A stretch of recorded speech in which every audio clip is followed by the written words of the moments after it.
Today's recipe for Sooji ka halwa is a staple sweet treat in most Indian households. Each family has their take on this recipe. Today I'm sharing with you my mom's version, which she makes every year during Ganesh Chaturthi. To get started, you're going to make saffron milk.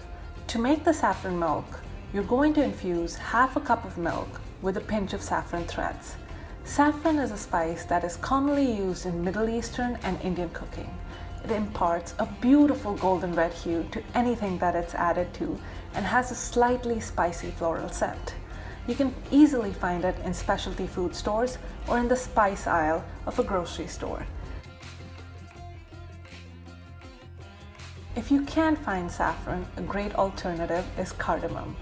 Cardamom is an intensely aromatic spice which has been grown in India for centuries.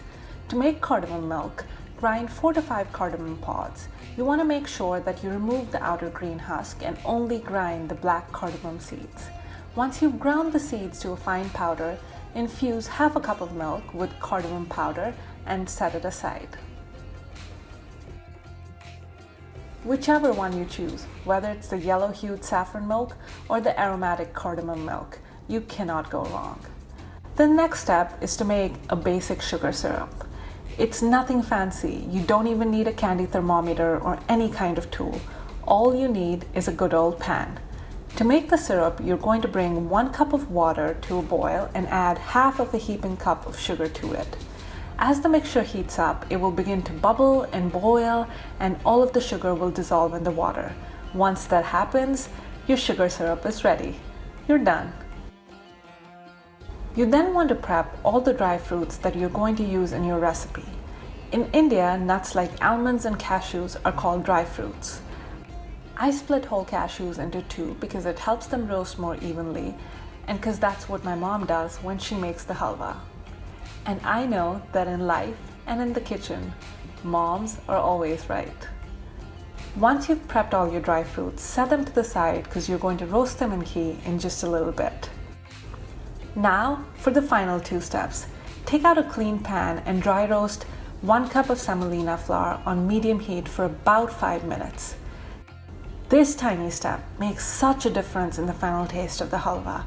Dry roasting separates each semolina particle, and as a result, the final halwa has texture and it doesn't just taste like a sweet rice porridge, which, while not bad, is not what we are going for with the halwa.